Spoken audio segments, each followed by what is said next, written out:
Okay, let's talk about this sequence. So first of all, I've got a little kettlebell here. This is just for balance.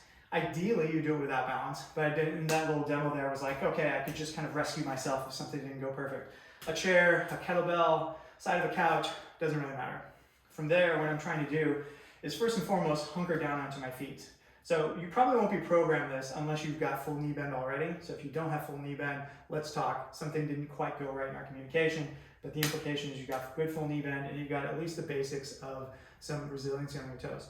Now, as you go through this, you're gonna find right away, oh man, my feet are deconditioned, probably, which is why we're doing this. And this is part of the process of basically getting your foot with this critical toe bend working again. So your plantar fascia and all that kind of stuff is feeling good. So the sequence is very simple. First, once I'm here, I tip one knee down. You'll notice that that loads up this foot, it loads up these toes a little bit incongruently, and then I go to the other side. So I'm getting all of these different angles of my feet, and maybe like a tiny little bit into the hips. Once I got left, right, or right, left, I go both forward, and then from there, this is a little more subtle, but you can imagine that my ankles are collapsing in.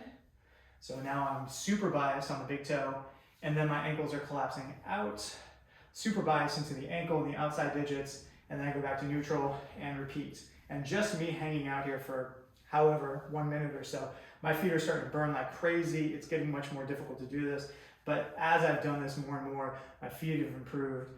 It's felt way better, and for the folks who I introduce this to, it's usually kind of a shock at how bad their foot functions.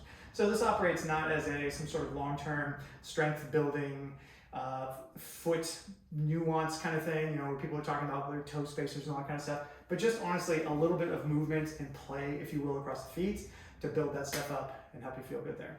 Otherwise, it's pretty simple.